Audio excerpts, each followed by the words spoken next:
Hello friends, आप सबका एक बार फिर से स्वागत है आपके अपने चैनल प्रोग्रामिंग इज फन में। मेरा नाम है इंद्रनील और हम बात कर रहे हैं पावरशेल बिगिनर सीरीज के बारे में।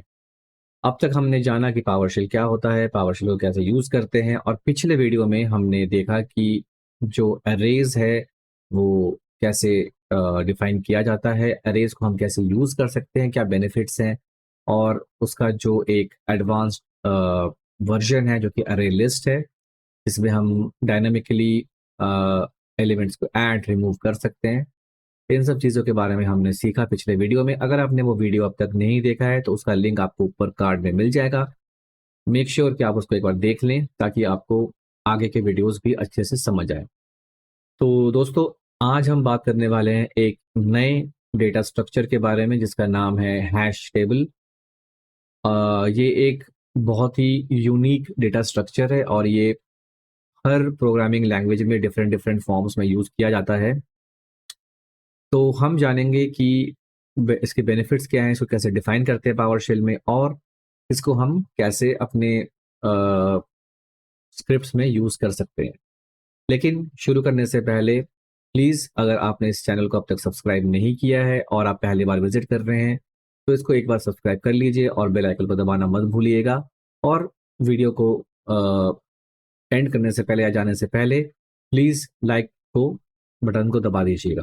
ठीक है, आइए शुरू करते हैं और जानते हैं हैश टेबल के बारे में। तो हैश टेबल, जैसे कि मैंने बताया, ये एरेज की तरह लीनियर डेटा स्ट्रक्चर नहीं है और ये कंटिगुअस ब्लॉक्स में मेमोरी में स्टोर नहीं होता है। इसकी मेमोरी एलोकेशन कहीं पे भी हो सकती है एज पर द अवेलेबिलिटी। लेकिन इसमें क्या है कि इसमें आप जो एलिमेंट स्टोर करते हैं वो एक की वैल्यू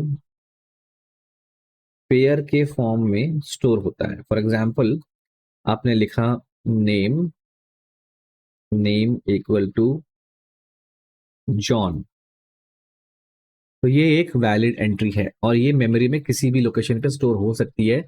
और ये स्टोर होने से पहले एक हैशिंग एल्गोरिथम के थ्रू होके जाती है, तो ये हैश्ड वर्जन में मेमोरी में स्टोर रहता है। ठीक है, तो आप इसमें जो वैल्यू है वो आप कोई भी वैल्यू स्टोर कर सकते हैं। जरूरी नहीं है कि आपको स्ट्रिंग ही सेव करना है, आप इसमें इंट, बूलियंस कुछ भी स्टोर कर सकते हैं।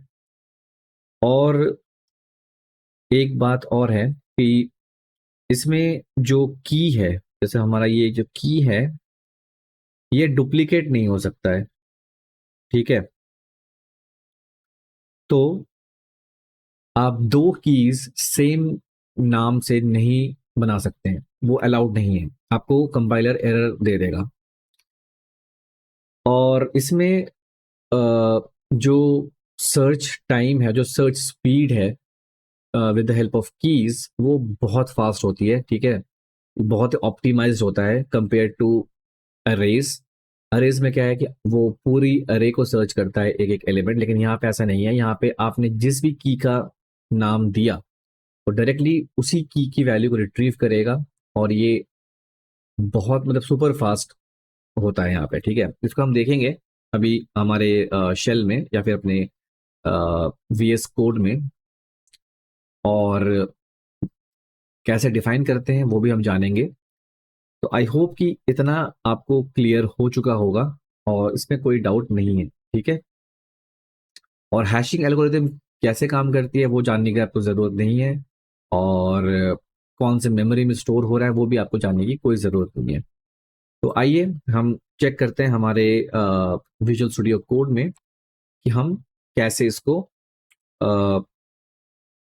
बना सकते हैं। ठीक है, आइए, मैंने यहाँ पे एक न्यू फाइल क्रिएट की हुई है हैश टेबल के नाम से, hash table dot P S one के नाम से। सो जो मेथड है हैश टेबल डिफाइन करने का वो काफ़ी सिंपल है।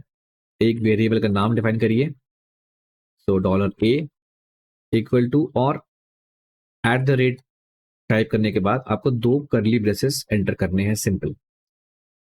जो जब हम अरेज को डिफाइन कर रहे थे उस केस में हमने दो पैरेंथेसिस का यूज किया था, लेकिन यहाँ पे हम यूज करने वाले हैं कर्ली ब्रेसेस का।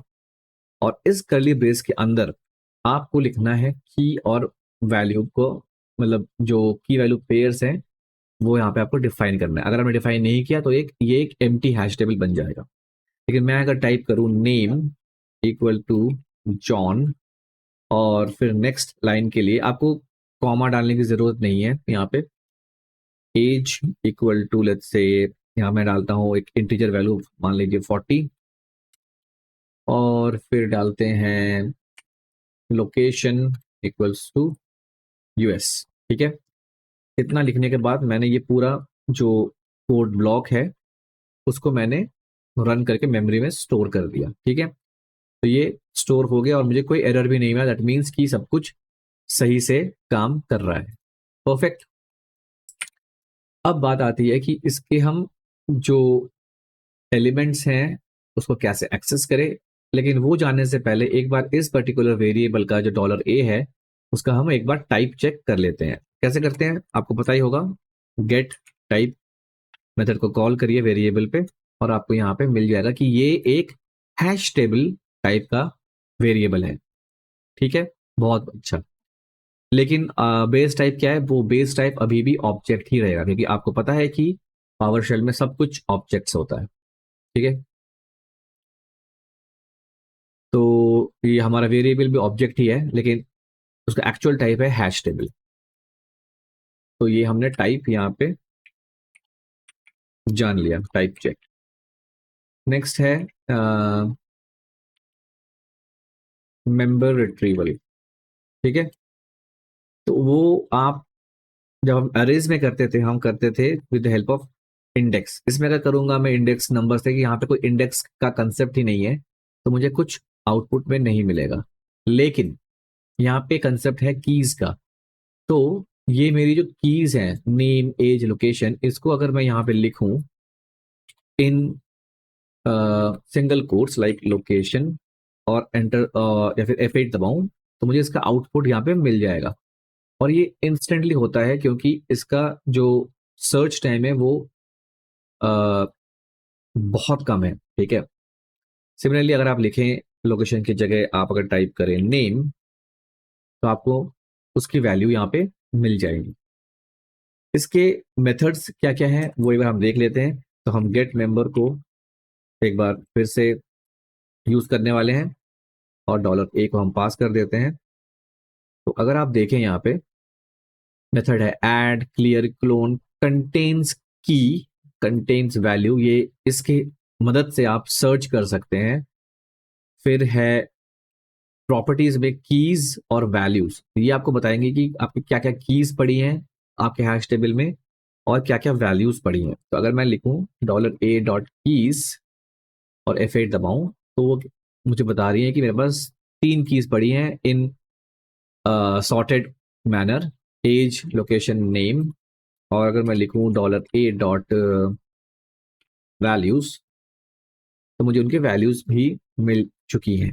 ठीक है, फॉर एग्जाम्पल अगर मुझे नेम को चेंज करना है या नेम की वैल्यू चेंज करनी है, तो मैं इसको कॉल कर सकता हूँ डॉलर ए डॉट नेम से भी। तो आप डॉट ऑपरेटर का यूज करके भी उसके की को कॉल कर सकते हैं। ठीक है, प्रॉपर्टी को कॉल कर सकते हैं। तो ये बेसिकली इसकी एक प्रॉपर्टी बन चुकी है, राइट। और फिर इस पे हम कोई भी न्यू वैल्यू स्टोर कर सकते हैं। मान लीजिए मैंने लिख दिया जेम्स, तो जेम्स की, और मैंने F8 दबाया, सॉरी। अब अगर हम दोबारा चेक करें यहाँ पे जाकर, तो ये मुझे जेम्स ही दिखा रहा है। ठीक है, क्योंकि इसकी वैल्यू हमने चेंज कर दी। इस तरह से हम हैश टेबल में वैल्यू को अपडेट कर सकते हैं। एरेज में आप कैसे करते थे, एरेज में आपको अगर करना पड़ जाए तो आप पहले अरे जो वेरिएबल है उसका नाम, फिर 2 स्क्वायर ब्रैकेट्स, फिर इंडेक्स का नंबर, और उस इंडेक्स पे जो वैल्यू है उसको आप फिर यहाँ से न्यू वैल्यू यहाँ पे एंटर कर सकते हैं। कोई प्रॉब्लम नहीं है, ऐसे एरे में चेंज हो जाएगा। ठीक है, मैं शायद ये कल दिखाना भूल गया था पिछले वीडियो में। तो ये एक आपको ध्यान रखना है कि हैश टेबल में आप अगर चेंज करना चाहते हैं किसी प्रॉपर्टी को, प्रॉपर्टी की वैल्यू को, तो डायरेक्टली आप डॉट ऑपरेटर का यूज करके प्रॉपर्टी का नाम जो की है उसको कॉल कर सकते हैं और फिर आप न्यू वैल्यू असाइन कर सकते हैं, कोई प्रॉब्लम नहीं। लेकिन अगर मैं यहाँ पे ऐड करना चाहूँ एक न्यू एंट्री, ठीक है, विद द सेम की और वैल्यू से, तो यहाँ मुझे क्या हो गया, यहाँ मुझे एरर मिल जाएगा एक्सेप्शन में कि ऐड विद टू आगे में item has already been added की इन डिक्शनरी नेम। तो की ऑलरेडी पड़ा हुआ है, ठीक है, तभी इसको नहीं ले रहा है। अगर मैं यहाँ पे लिखूं लेट्स से डेमो, तो ये चल गया, ठीक है। और अब अगर मैं लिखूं ए डॉट डेमो, तो उसकी जो वैल्यू है वो मुझे यहाँ पे प्रॉपरली मिल रही है। तो ये एक बात आपको हमेशा ध्यान रखनी है कि हैश टेबल में डुप्लीकेट कीज अलाउड नहीं होती हैं, ठीक है। अब कुछ मेथड्स जो यहाँ पे हमें मिल रहे हैं, इनको हम थोड़ा यूज कर लेते, चेक कर लेते हैं कि कैसे यूज कर सकते हैं इनको। तो अगर मैं लिखूं डॉलर ए डॉट कंटेन्स की और की वैल्यू, तो मुझे ये ट्रू या फॉल्स बताएगा, ठीक है। तो ये बता रहा है ट्रू, मतलब ये की इस हैश टेबल में एग्जिस्ट करती है। अगर मैं लिखूं टेस्ट जो कि की नहीं है, तो मुझे फॉल्स मिल गया, ठीक है। लेकिन अगर मैं इसको चेंज करके कर दूं कि कंटेन्स वैल्यू और ब्रैकेट एक्स्ट्रा हो गया था, तो वैल्यू में ये एग्जिस्ट करता है, ठीक है। लेकिन वैल्यू से सर्च करना माइक्रोसॉफ्ट रेकमेंड करती है कि आप ना ही करें तो बेहतर है, क्योंकि इसमें जो टाइम लगता है वो काफ़ी ज़्यादा लगता है compare to the key search. तो जितना हो सके आप की से ही सर्च करिए, लेकिन वैल्यू से भी आप सर्च कर सकते हैं, ये ऑप्शन भी अवेलेबल है। इसके अलावा और क्या है, यहाँ पे एक मेथड है गेट एन्यूमरेटर, ठीक है। इसको आप यूज कर सकते हैं हैश टेबल्स पे। तो गेट एन्यूमरेटर ये क्या करेगा, ये आपको जो हैश टेबल है वो आपको उसका उसका आउटपुट आपको एक टेबुलर फॉर्म में दे देगा यहाँ, ठीक है। क्योंकि अगर आपको इसको इसके वैल्यूज को इटरेट करना है या फिर हर वैल्यू पे जाकर उसके वैल्यू प्रिंट करनी है, तो फिर उसको आपको लूप से करना पड़ेगा की वैल्यू पेयर को कॉल कर करके, मतलब कीज और उसके फिर वैल्यू को कॉल करके। लेकिन अगर आप गेट एन्यूमरेटर यूज करते हैं मेथड, तो वो ऑटोमेटिकली ये काम आपके आपके लिए कर देगा, जैसे आपने अभी स्क्रीन पे देखा, ठीक है। इसके अंदर और भी मेथड्स हैं। अब चेक करते हैं कि ये रीड ओनली है या नहीं है, ठीक है। जो हमने कल अरेज पे चेक किया था कि अरेज जो होते हैं वो रीड ओनली होते हैं, लेकिन अरे लिस्ट जो है वो सॉरी फिक्स साइज होते हैं, लेकिन यहाँ फिक्स साइज नहीं होता है। तो इसको हम पहले चेक करते हैं कि क्या ये फिक्स साइज है हैश टेबल। तो हैश टेबल फिक्स साइज नहीं है, क्योंकि इसमें हम प्रॉपर्टीज या कीज वैल्यू की एंड वैल्यूज ऐड कर सकते हैं, रिमूव कर सकते हैं, ठीक है। रिमूव अगर करना पड़ जाए मुझे, तो डॉलर ए डॉट रिमूव, क्या करना है रिमूव, रिमूव के लिए आपको की का नाम डालना पड़ेगा। अगर आप वैल्यू डालेंगे यहाँ पे टेस्ट, आई थिंक ये काम नहीं करेगा, राइट। अब देखते हैं एक बार गेट एन्यूमरेटर। तो देखिए टेस्ट मेरा अभी भी यहाँ पड़ा हुआ है, क्योंकि ये कीज को सर्च करता है, ठीक है। अगर मैं यहाँ लिखूं डेमो, ठीक है, अब अगर मैं सर्च करूं, चलाऊं मतलब गेट एन्यूमरेटर फंक्शन, तो आपको दिखेगा कि वो जो मेरा की एंड वैल्यू पेयर था डेमो एंड टेस्ट, वो अब नहीं है मेरे हैश टेबल में, क्योंकि मैंने डेमो से रिमूव कर दिया है। मतलब रिमूव में मैंने डेमो या जो की वैल्यू थी उसको मैंने यूज किया है, और जो मेरा वैल्यू था टेस्ट उससे ये रिमूव नहीं हुआ, ठीक है। तो ये भी एक कॉन्सेप्ट है जो आपको ध्यान में रखना पड़ेगा कि रिमूव मेथड में आपको की का नाम डालना है, ना कि वैल्यू का नाम, ठीक है। और उसके अलावा और कौन से मेथड्स हैं एक बार हम चेक कर लेते हैं। कॉपी टू इक्वल्स या आप चेक कर लीजिएगा, आपको क्लियर करना है तो क्लियर करें पूरा। अगर आप क्लियर मेथड यूज करेंगे तो पूरा का पूरा हैश टेबल मेमोरी से वाइप आउट हो जाएगा, मतलब उसकी जो एंट्रीज हैं, ठीक है, वो वाइप आउट हो जाएंगी मेमोरी से। और काउंट एक बार चेक कर लेते हैं कि काउंट क्या है अभी। तो डॉलर ए डॉट काउंट, इसमें आपको मिलेगा 3, क्योंकि 3 एंट्रीज बाकी रह गई हैं, ठीक है। तो 3 है जो कि परफेक्ट है। और हैश टेबल में वैसे देखा जाए तो ज़्यादा कुछ नहीं है, इतना ही है। इसको आप कैसे यूज़ करेंगे आपके प्रोग्रामिंग में या स्क्रिप्ट्स में, वो आपके ऊपर है। और जब आप कोई न्यू ऑब्जेक्ट बनाते हैं, ठीक है, तो उसमें आप हैश टेबल ही यूज कर रहे होते हैं। फॉर एग्जांपल अगर मैं लिखूं $b इक्वल टू, अगर मुझे अपना एक कस्टम ऑब्जेक्ट क्रिएट करना है, ठीक है, तो आप देखेंगे कि जैसे मैंने यहाँ पे कस्टम ऑब्जेक्ट सिलेक्ट किया, तो इसने मुझे एक हैश टेबल का स्निपेट ऑलरेडी यहाँ पे दे दिया, ठीक है। तो जैसे मान लीजिए मैंने लिखा कि सर्विस नेम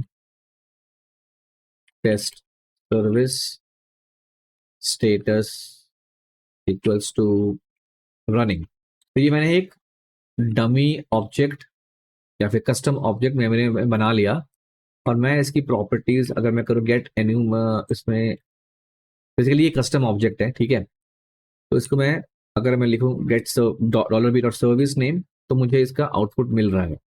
तो ये एक हैश टेबल ही है जो आप यहाँ पे देख रहे हैं, ठीक है। ऐसे हैश टेबल के बहुत यूसेजेस हैं, और अगर आप चाहें तो किसी भी कमांडलेट का आउटपुट भी स्टोर कर सकते हैं एज हैश टेबल। जैसे कि अगर मैं लिखूं गेट सर्विस, ठीक है, और पाइप करूं, तो इसमें मुझे एक ऑपरेटर मिलता है ग्रुप ऑब्जेक्ट, और इसमें मान लीजिए मैंने ग्रुप कर लिया स्टेटस से, क्योंकि हर सर्विस का एक स्टेटस होता है। तो स्टेटस या तो रनिंग होगा या तो स्टॉप्ड होगा, ठीक है। और मैं अगर एक फ्लैग पास करूं जो कि है एज हैश टेबल, ठीक है, एंड एज स्ट्रिंग, तो ये गेट सर्विस का पूरा आउटपुट, आप इन तीन को इग्नोर करिए क्योंकि ये तीन सर्विस मेरे मशीन पे नहीं चल रही है या फिर नहीं मिल रहा है इसको, तो ये मेरी मशीन की प्रॉब्लम है, कमांड की प्रॉब्लम नहीं है, ठीक है। लेकिन अगर अब मैं लिखूं $b और एफ8 करता हूं, तो आप देखेंगे कि इसने ग्रुप कर दिया है, ठीक है, रनिंग और स्टॉप के फॉर्म में। तो ये मेरी रनिंग सर्विसेज हैं और ये मेरी स्टॉप्ड सर्विसेज है एज बेसिकली हैश टेबल। तो अगर मैं यहाँ पे जाऊं और लिखूं $b.running या स्टॉप्ड, तो मुझे उन सर्विसेज का लिस्ट यहाँ मिल जाएगा, ठीक है। सिमिलरली अगर मैं लिखूं रनिंग रनिंग तो रनिंग सर्विसेज जितनी भी हैं उनकी लिस्ट मुझे यहाँ मिल जाएंगी।